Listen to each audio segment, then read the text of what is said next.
Salut à tous. Aujourd'hui, on continue notre ascension du mont Google avec une application qui est sortie déjà il y a plus d'un an. Je veux parler de l'IA Whisk. Alors, pourquoi je vous parle d'un truc qui est sorti depuis plus d'un an? Eh bien, tout simplement car depuis l'avènement de Nano Banana qui a été intégré à Whisk, vous allez voir que cet outil complètement gratuit va vous permettre de créer des images de toute beauté, avec des personnages, des lieux référents, des consistants, appelez ça comme vous voulez, et surtout sans avoir nécessairement d'appétence, de compétences pour la construction de prompts complexes. Vous allez voir à la fin de cette vidéo que vous allez être capable de réaliser des images pour vos films, vos clips, vos produits, si vous vendez des produits physiques comme des parfums, etc. Et tout cela sans grand effort de votre part. Vous savez que je suis infographiste à la base et que tous les outils liés à la conception d'images me fascinent. Et quand ces outils permettent, si vous voulez, une facilitation extrême du processus de création, quand on utilise beaucoup d'outils en même temps, eh bien, vous allez constater que cet outil est très agréable et qu'il va, à n'en point douter, vous permettre d'atteindre vos objectifs. Pour ceux qui sont intéressés, je vous mets en description le lien de la page principale de mon site. Vous trouverez, comme vous le voyez ici, de nombreux PDF gratuits. Vous trouverez parmi ces PDF le guide très complet que j'ai effectué il y a 1 ou 2 mois sur Nano Banana qui pourra vous servir de complément fort utile pour le cours d'aujourd'hui. C'est Barthélémy. Pour ceux qui ne me connaissent pas, merci de cliquer sur le bouton de souscription pour m'aider au développement de cette chaîne. Et nous, on se rend tranquillement sur l'interface de Whisk.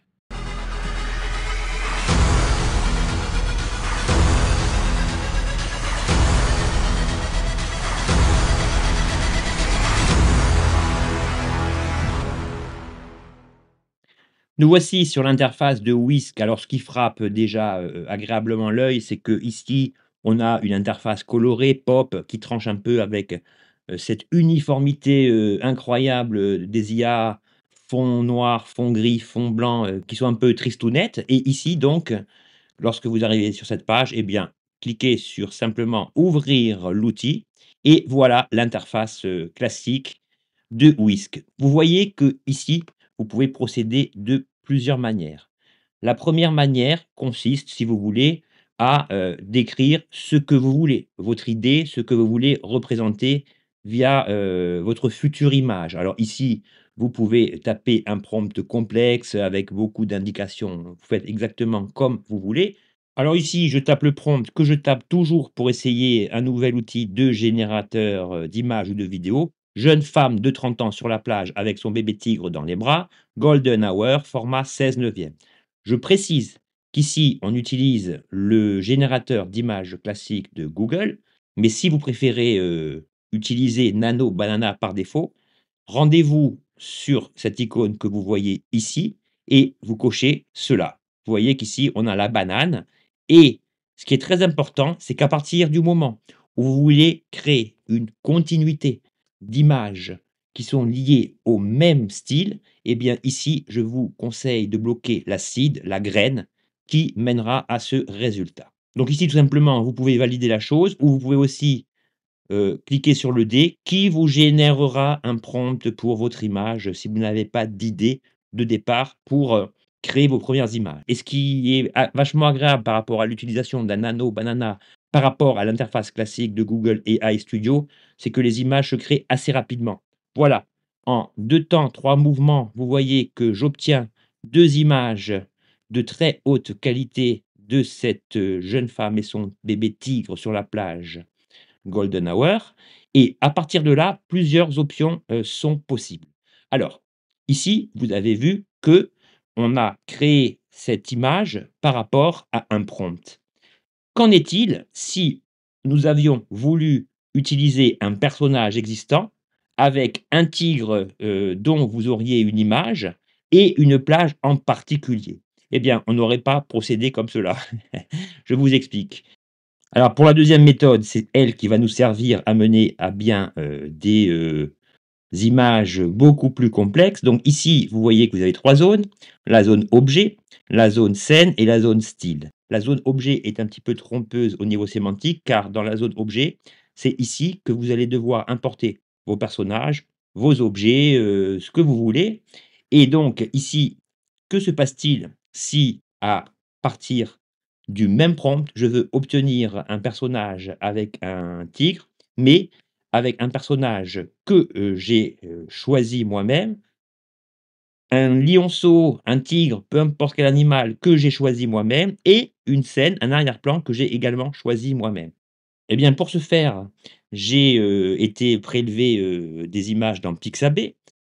Alors ici, c'est très simple, je vais d'abord faire glisser l'image du tigron que je veux. Alors ici, quand l'image pivote, cela signifie que c'est la phase pendant laquelle Google Whisk analyse l'image.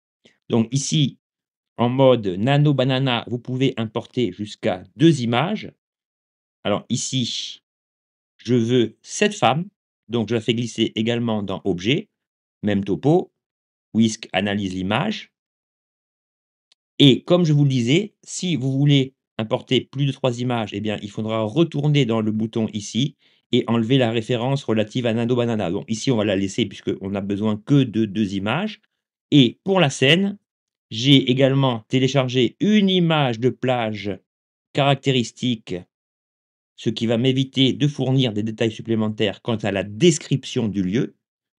Voilà, j'ai donc mes 3 éléments. Je précise simplement que je veux que la femme ait bien des lunettes au teint rouge, car pour l'avoir essayé, il a parfois tendance à me fournir l'image de cette femme sans lunettes. Et ici, je lance la manœuvre et vous allez voir que le résultat va être vraiment à la hauteur de nos attentes. Je ne me fais aucun souci là-dedans et ce que j'aime dans ce whisk, c'est qu'au niveau des générations, outre sa rapidité, les, éléments liés à la facilité d'utilisation, eh bien, ici, les rendus créent beaucoup moins de d'hallucinations. Alors ici, il y a une petite erreur, mais ça, c'est ma faute parce que comme j'avais opéré des tests, vous voyez qu'ici, elle a mis un lionceau, mais c'est parce que dans le prompt, j'avais donc précisé que je voulais un lionceau dans les bras. Mais qu'en est-il si j'avais voulu mon propre lionceau? Eh bien, d'abord, j'aurais veillé à déconnecter cela, importer l'image de mon lionceau, chose que je fais en direct avec vous. Le voilà. Alors, vous voyez qu'au début, j'ai commis une erreur, hein. J'ai, intégré, la plage, dans les objets alors que j'aurais dû l'intégrer dans la scène, mais bon, ça a fonctionné quand même, hein, c'est pas très grave. Et ici, bah, je vais relancer le prompt pour voir si le lionceau, en fait, que j'ai importé crée une, différence visuelle avec le fait d'avoir demandé un lionceau sans image. Voilà, très bien. Bon, je vous avoue que là, c'est difficile de déceler la différence, mais vous voyez que l'ensemble est quand même, très bien, fichu. Et le dernier élément qui nous reste à analyser, c'est, la fonction style. Ici, vous avez 3 moyens d'imprégner le style souhaité. Si vous cliquez sur le dé, eh bien ici, Google va vous fournir un style complètement aléatoire. Donc là, on a un style, à la Hokusai, et cetera. Bah, on va essayer, hein, voilà, hop. Et ici, sans avoir besoin de rajouter quoi que ce soit dans votre prompt, eh bien Whisk va comprendre que vous voulez faire imprégner ce style dans votre image. Voilà. Bon, le résultat est un petit peu hasardeux. Donc si cela ne vous convient pas, eh bien, vous appuyez sur la petite poubelle. Et là, si par exemple, vous voulez un style anime années 90, vous cliquez ici et là, vous cliquez style, animé, 90s. Je clique sur générer, je relance la génération. Alors là, vous pouvez, créer autant d'images que vous voulez, hein, c'est open bar, il y a pas de limitation. Donc voilà le style. Alors ici, par contre, le style n'a pas été trop bien appliqué. Donc on va relancer et voilà. Bon, parfois c'est un peu capricieux, ça vous le savez et là, j'ai bien mon image de ma femme avec ses 2 animaux en style années 90 et vous voyez que le résultat est vraiment très, très joli et évidemment le troisième, enfin la troisième possibilité, c'est, d'importer l'image grâce à laquelle votre style, devra correspondre. Bon, je vous montre pas, vous avez compris le truc. À partir de là, on se dit: «Ouais, c'est vraiment bien, Mais comme vous allez le voir, cela ne se limite pas à ça. Donc là, on a vu, première option, générer des images à partir d'un prompt. Deuxième exemple, générer des images à partir d'éléments fournis. Mais ce qui fait la force de cette IA, de ce Whisk, c'est que sur chaque image, lorsque vous passez la souris dessus, vous avez une fonction qui s'appelle la fonction affiner. Donc là, si je clique sur la fonction affiner, cela va nous permettre en quelque sorte de modifier des éléments liés à l'image. Donc là, si je veux un parasol et des chaises rouges, il n'y a pas de problème. Je tape parasol et chaise rouge, je lance la manœuvre et là, comme un Nano Banana classique, cela va tout nous modifier de manière très efficace. Voilà, j'ai donc ce que je voulais. Et donc ça, chaque fois, cela va vous créer des occurrences de la même image. Donc là, si par exemple, je veux un angle de caméra en légère plongée, c'est-à-dire légèrement vue de haut, on va voir ce que cela donne. Alors parfois, ça a une tendance à vous montrer le sujet vu du ciel. Donc là, il faut quand même, même si ça requiert pas de précision extrême dans les prompts, signifier ce que vous voulez vraiment. Donc là, par exemple, vous voyez que ça n'a pas marché. Ben, comme je suis têtu, je vais insister. Alors voilà, elle est légèrement vue de haut comme vous le voyez, mais je pourrais dire par exemple, vue du ciel. Donc là, un peu capricieux. Alors là, si vous voyez que ça ne marche pas, normalement, si vous tapez même image, mais vue du ciel, voilà, cela ne fonctionne pas. Alors pourquoi ça ne fonctionne pas? Ma théorie est la suivante, c'est parce que j'ai omis ici de spécifier que je voulais Nano Banana pour ce faire. Donc ici, vous allez voir qu'en ayant résolu ce problème, je vais pouvoir obtenir le plan souhaité. Donc, le système classique de Google pour générer les images, sans Google Nano Banana, va vous générer tout ce que je vous ai montré en première partie. Mais pour la fonction affinée, je vous conseille vivement de cocher cela. Voilà, ici, c'est pas vu du ciel, mais on voit déjà que la caméra est rehaussée et vous voyez que ici le rendu est vraiment, incroyable et donc quand vous avez fini, vos réglages divers et variés, vous quittez le mode affiné et cela vous, renvoie vers, votre interface classique où, toutes les images, créées sont désormais visualisables. L'autre option de ce Whisk, c'est le fait de pouvoir animer vos images. Donc là, si je sélectionne par exemple, la dernière image que nous avons créée, celle-ci, eh bien, je clique sur animer. Ici, on va faire caméra orbite right, c'est-à-dire que la caméra est censée effectuer un tour autour du personnage. Là, je vais demander un effet de particules et moving waves. Bon là, je mélange français et anglais, ça n'a pas grande importance. Alors ici, une précision de taille s'impose, c'est que autant la génération d'images est illimitée, gratuite, autant le fait de générer des vidéos via le VO3 en passant par Whisk, ben, vous êtes limité à 5 images. Alors je ne sais pas si les 5 images, c'est limité par jour, par mois, vous testerez. Moi personnellement, je crée, des images, dans des logiciels externes à Whisk, mais pour, être tout à fait précis, il convenait quand même de vous montrer, ce détail d'importance. Donc en général, comptez environ, 2 bonnes minutes, hein, pour la génération d'une vidéo, je crois que la durée, maximum est de 8 secondes. Donc voilà notre vidéo générée. Ben, on va voir si la vidéo a respecté ma requête. C'est pas sûr, hein, je teste en live avec vous.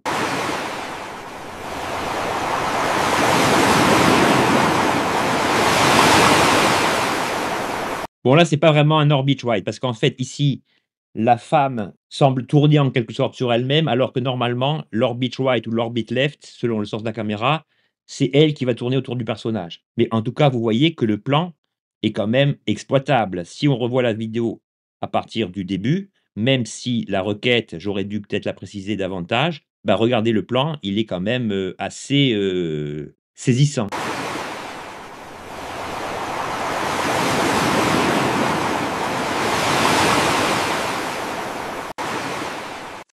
Donc voilà les différentes possibilités offertes avec Whisk. Alors en fait, vous avez droit à 7 générations au lieu de 5. Voilà, c'est une bonne nouvelle. Donc ici, je sors de là.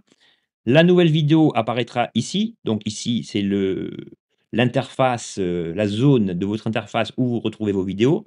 Donc comme je vous le disais, je suis en train de faire un court métrage et donc pour, créer ces personnages dans un univers, consistant et bien, ce que je fais, ça c'est ma méthode, hein, j'ai une image des personnages sur fond vert, je vais vous montrer. Donc voilà l'image des personnages, consistants.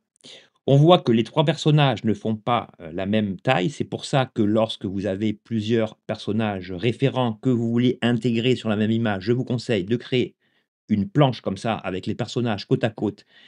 Et pourquoi c'est utile? Parce que, par exemple, ici, le personnage de gauche est plus petit.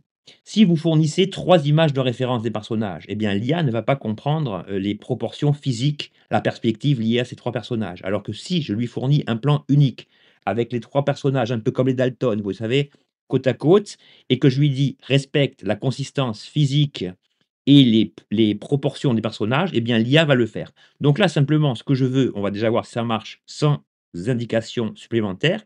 Là, je lui dis: «Les 3 amis marchent joyeusement dans la cour de l'école». Donc là, bah, je lance le prompt. Les personnages ont un style anime alors que l'école n'a pas ce style et vous voyez que ici, le fait de ne pas préciser style anime, bah, ça pose un problème parce que du coup, la référence des personnages n'est pas, enfin, la consistance des personnages est respectée, mais on voit qu'il y a des problèmes. Les personnages ici sont trop humains et en plus, la taille n'a pas été respectée. Donc là, on va peaufiner un peu l'ensemble. Là, je vais lui dire: «Les 3 amis marchent joyeusement dans la cour d'école. Point». On va lui dire: «Respecter les proportions physiques et la taille des personnages» et ici deux possibilités. Soit je précise le style que je veux via une image ou selon les, méthodes que je vous ai montrées, soit je vais lui dire style anime, animé 90s ici. Alors c'est rigolo parce que hier j'ai travaillé, toute la journée dessus et j'ai pas eu ce genre de problème. Les personnages ont été générés automatiquement. Il suffit que je veuille vous montrer ça pour que ça ne fonctionne pas. Classique, on va pas se prendre la tête. Je lance le prompt et si ça ne marche pas, eh ben, on va lui, fournir une, précision quant au style que je veux voir appliqué. Donc ici, on voit que sur le premier test, la taille, n'avait pas été respectée, donc je lui ai redemandé un prompt. Les 3 amis marchent joyeusement et cetera et là, je lui ai demandé surtout: respecter les proportions physiques et la taille des personnages, respecter la consistance des habits, style anime 90s. Donc là, on a déjà réglé le problème du pull et si vous voulez encore porter, des modifications, ben, vous allez choisissez l'image la plus cohérente, affinée et là, on va lui dire: le personnage de gauche a une taille légèrement plus petite que les 2 autres personnages. Alors parfois ça marche pas tout de suite, hein, il faut procéder à plusieurs essais. Mystérieusement hier, l'ensemble fonctionnait beaucoup mieux. Bon, c'est pas grave, hein, on est là pour tester, on n'est pas là pour, se mettre la pression. Bon voilà, vous voyez après il faudra peut-être lui dire, au niveau de l'épaule, bon peu importe.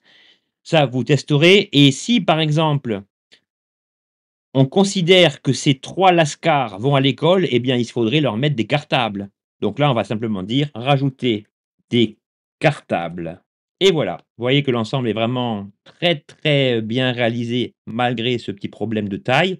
Bon, vous avez compris le truc, hein, vous testerez et maintenant, je vais vous donner encore un troisième exemple pour les gens qui veulent commercialiser leurs produits, les mettre en valeur et qui ne possèdent pas forcément de compétences poussées dans la création d'images ou dans la conception de prompts complexes. Je vais retourner ici et ici, je vais cliquer sur «Nouveau projet» pour avoir un espace un petit peu plus, dégagé. Alors ici, vous avez aussi, des pré-réglages, hein, voilà, vous avez des options que je n'ai pas testées, vous testerez ça. Moi, c'était vraiment l'aspect pratique, usuel qui m'intéressait. Donc ici, admettons que vous vouliez faire la promotion d'un parfum. Donc vous avez vos images prêtes, vous ne savez pas encore comment ordonnancer l'ensemble. Donc ici, l'objet, ça va être, ce flacon, d'une marque, très connue, que j'ai également chopé sur Pixabay, hein. Ça, vous prenez n'importe quoi, ça peut être une paire de chaussures, un habit, n'importe quoi. Donc là, je veux que, ce produit, soit situé dans un environnement zen. Je vais donc faire glisser l'environnement zen en question et ici, on va tester 2 choses. On va lancer une génération sur la base des images importées, mais sans aucune indication et normalement, même si vous ne fournissez aucune information au modèle, eh bien celui-ci devrait comprendre que les éléments doivent être fusionnés. Voilà, là c'est vraiment, bah, voilà, c'est vraiment super bien. Sauf qu'ici, comme Jésus-Christ, on a l'impression que la bouteille, marche sur l'eau. Donc ici, on voit que le simple fait d'importer des éléments, de lancer la génération sans, indication, nous fournit quelque chose de très correct. Mais nous, comme on veut quand même quelque chose de beau, on va peaufiner l'ensemble.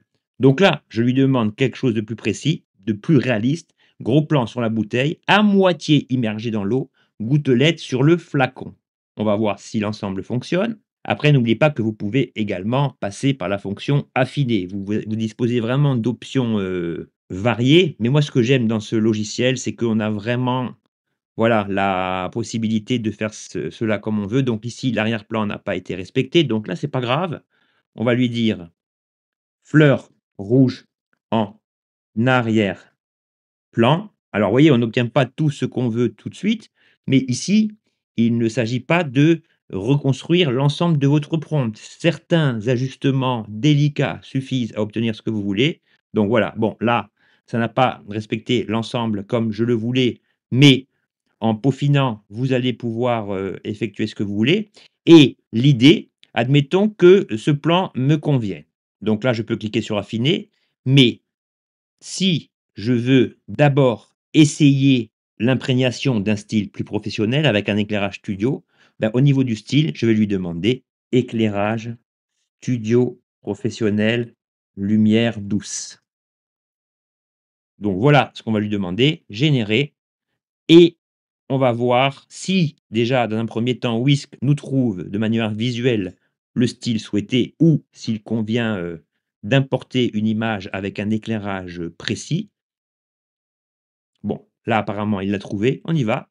Bon, il a noté qu'au niveau du texte, vous voyez, Chalimard, là, ça perd de la consistance. Donc là, vous lui dites: «Voilà, je veux que, l'ensemble garde sa consistance». Mais voilà, ça y est, on a réussi, hein. On a un plan où on a Chalimard, où le texte a été préservé, où une partie, de l'ensemble est un peu immergée. Donc là, on peut penser que le flacon est posé, juste au début, où il y a pas beaucoup de profondeur et la plante est bien en arrière-plan et on a bien un éclairage, classique et là, je peux lui dire: «Couleur plus chaude, légèrement orangée». Je peux lui dire aussi golden hour, donc golden hour, c'est soit le lever du soleil, soit le crépuscule et voilà et ici, on voit que les gouttelettes ont bien été, prises en compte et là, on voit que, au bout de 3 ou 4 essais, on a vraiment quelque chose de très pro, quelque chose qui est visuellement agréable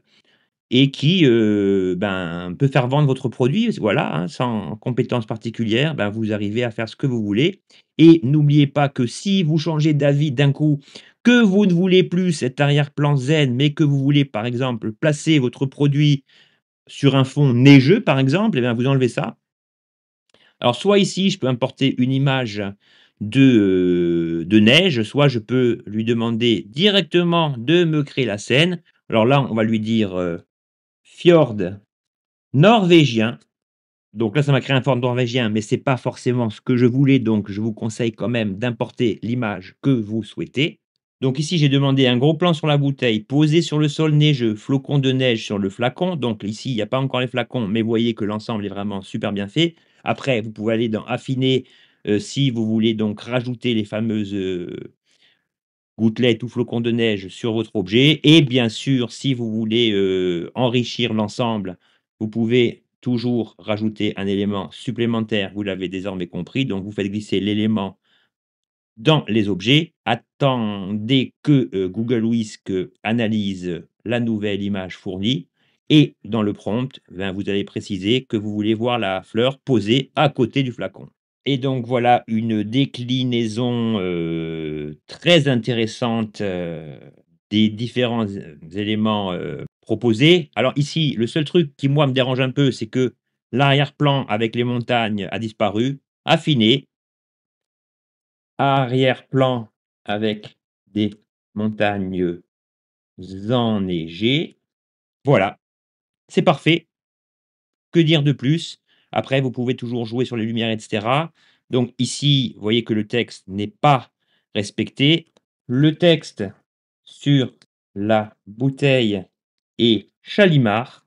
Donc ici, hein, dans le prompt, vous pouvez quand même lui dire, au moment où vous aviez précisé les montagnes: «Respectez la consistance du texte». Bon, ça, c'est des trucs que j'oublie, mais que vous pouvez, opérer pour avoir, un meilleur rendu. Bon là, vous voyez que ça marche pas trop, faut encore insister, mais vous avez désormais une, méthode vous permettant de créer vraiment, des déclinaisons multiples et variées de tout et n'importe quoi, et c'est vraiment cette capacité de faciliter, en fait, la création d'un ensemble d'images pour vos personnages référents, pour vos décors, vos objets, qui rendent vraiment le Whisk très intéressant. Moi, depuis que je l'ai utilisé, ben, je m'en sers, quasiment tout le temps pour certains plans de mon court métrage. Donc pour vous montrer certaines séquences que j'ai animées grâce à lui selon exactement le même principe, ben, voici les séquences. On a donc, selon le même, principe, la même méthode qu'avec l'écran vert, voilà ce que j'ai obtenu avec les 3 amis qui arrivent à l'école.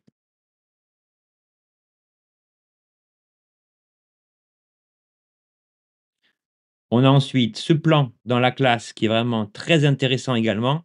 Regardez la qualité des élèves, en arrière-plan, un petit peu en focale, derrière, c'est vraiment super bien fait. Alors ici, sur ce premier plan, le style, faisait trop, anime, mais un style animé différent de celui, souhaité. Donc là, pour obtenir le style souhaité, je lui ai, donné une photo d'un bâtiment, qui correspondait, davantage au style souhaité, et voilà ce que ça a donné.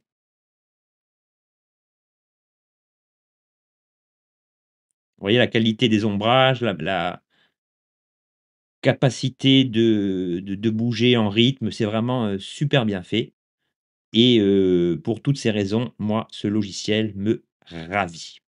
Voilà les amis, vous avez compris que malgré une existence de déjà près d'un an, ben, ce Whisk, risque de vous être fort utile depuis notamment sa remise à jour intégrant, le système Nano Banana. C'est un soft, une IA très agréable. Alors oui, ça reprend exactement les mêmes, concepts de création que si vous utilisiez Nano Banana, dans son interface classique via Google AI Studio ou autre. Mais ici, le fait de pouvoir déplacer des images, de pouvoir générer des images déclinables à l'infini, grâce à des prompts vraiment minimes, ben, vous donne vraiment une solution, et pour les personnages référents, c'est vraiment génial. Là, vous n'avez même pas besoin de vous faire suer, à générer des, personnages, pendant des heures dans des logiciels dédiés à cela, et qui en plus, va vous, occasionner pas mal de crédits. Ici, vous disposez encore une fois d'une des pépites de Google,